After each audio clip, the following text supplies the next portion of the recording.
Eh bien bonjour à tous, aujourd'hui on va se retrouver pour enfin la decklist du Grenmaju. Ça fait des plombes que j'ai envie de la faire. Puis bah voilà, je vais vous présenter le deck Grenmaju dans lequel je participe à mes tournois. Bon, c'est carrément pas un deck méta, hein, mais il y a moyen de faire des pas mal de perfs avec. J'ai fait deux top 5 avec.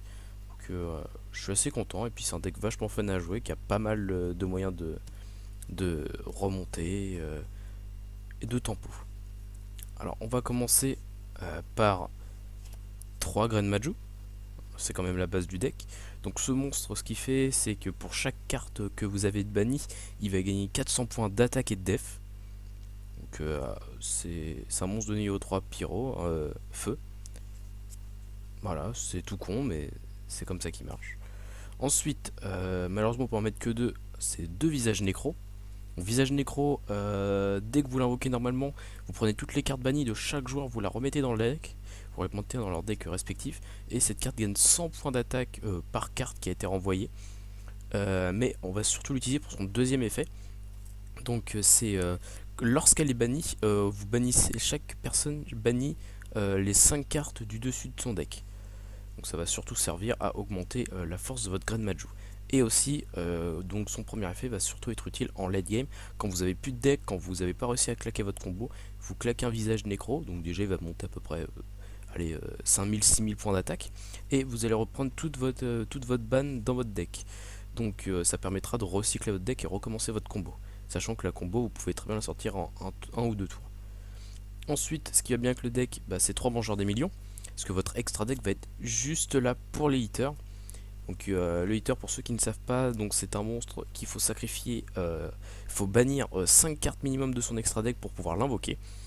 Cette carte ne peut pas être sacrifiée, donc elle peut pas être target par les kaiju. Donc c'est déjà pas mal. Et son effet rapide, c'est que une fois par tour, lorsqu'elle attaque avant le début de la dommage step, donc avant toute activation d'effet, elle va bannir le monstre, il va bannir le monstre face verso, ce qui fait qu'il n'y aura aucun effet du monstre sur lequel il attaque. Donc c'est déjà vachement fort. Et il n'y a pas le flip, il n'y a pas les effets flip ni rien. Dans ce deck, on va jouer une blanche hein, qui est pas mal du tout, donc qu'on va chercher à aller envoyer au cimetière.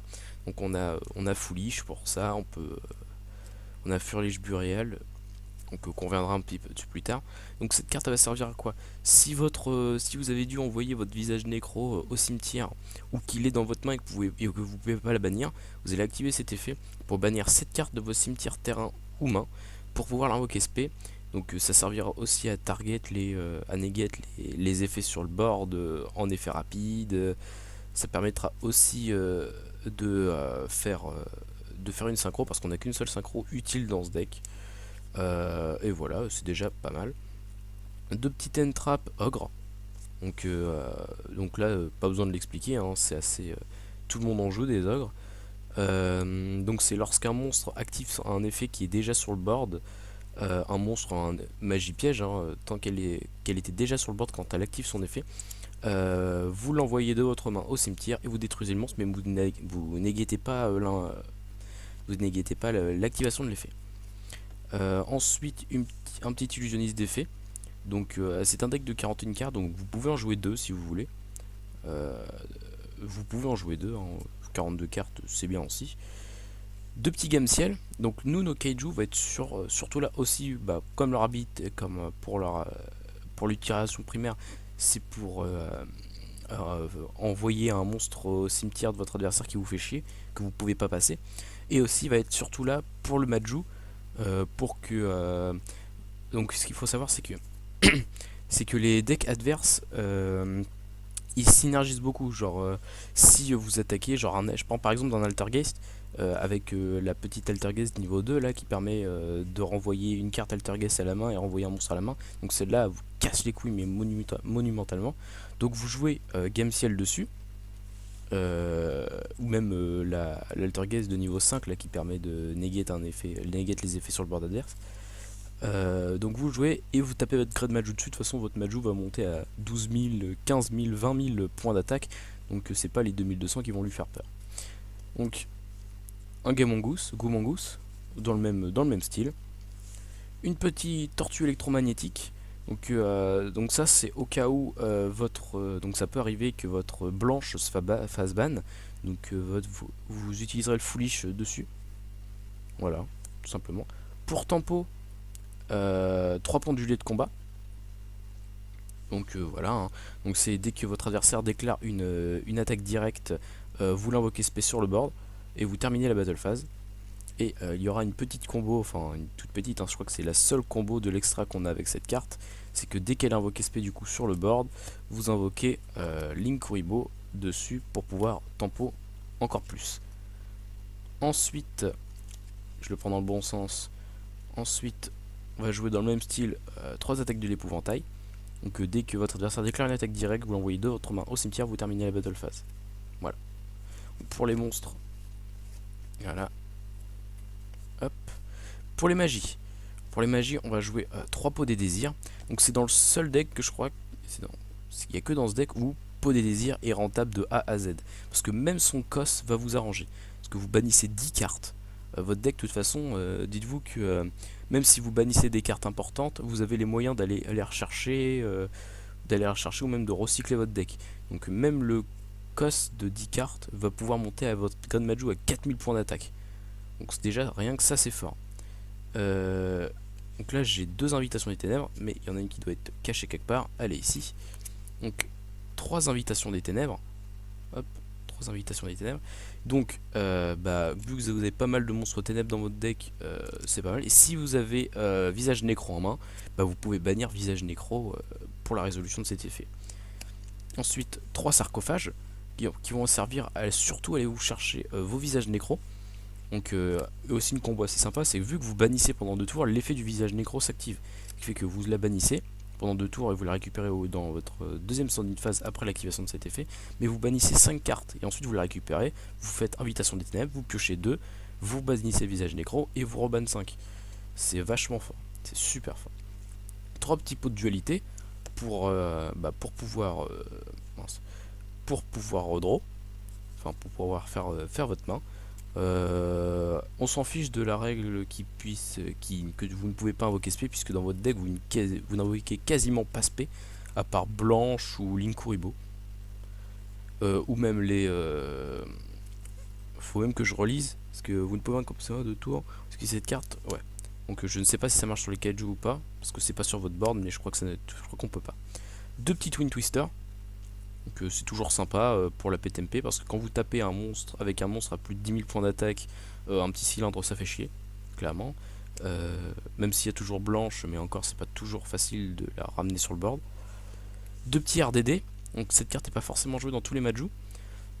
Donc RDD c'est vous envoyez une carte de votre main au cimetière et vous invoquez spécialement un monstre banni. Voilà, donc on pense à Majou s'il a été banni. Raigeki pour de la gestion de board. Un jour de paix. Donc chaque joueur pioche une carte et jusqu'à la fin de la prochain tour de votre adversaire, personne ne peut prendre de dommages. Et le sacrifice inutile pour envoyer soit blanche, soit tortue électromagnétique au cimetière, tout simplement. Ou si vous avez vraiment plus rien, vous pouvez même envoyer visage nécro si vous avez blanche dans le cimetière. Comme ça vous pourrez le ban. Hop.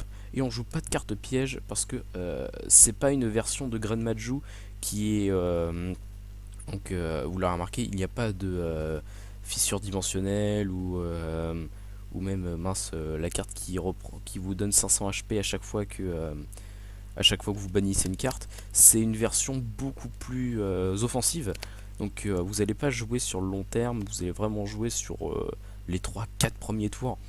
Après, si vous n'arrivez pas à sortir votre combo d'ici là, généralement c'est compliqué. Mais ce deck est clairement faisable, hein. On peut faire des bonnes perfs avec ce deck en tournoi. C'est un deck qui surprend parce que vous temporisez, vous ne posez pas de cartes sur le board. Donc toutes les cartes, toutes les end-traps, généralement vous les prenez pas. À part une hache sur votre pot.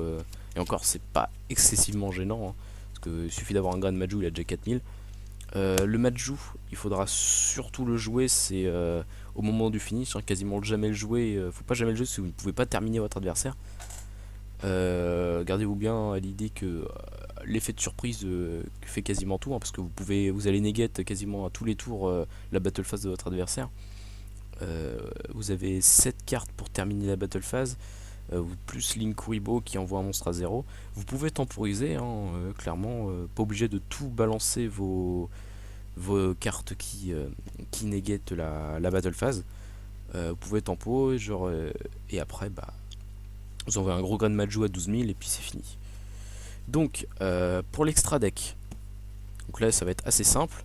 La seule carte qui va vraiment être jouable, c'est Linkuriboh sur le pendulier, tout simplement. Donc le Linkuriboh, c'est lorsqu'un monstre déclare une attaque, vous pouvez sacrifier cette carte jusqu'à la fin de ce tour, échanger l'attaque du monstre sacrifié, l'attaque de l'adversaire à 0. Donc voilà.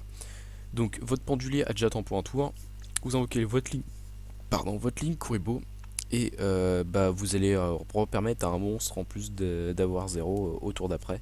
Donc c'est casse-couille pour l'adversaire.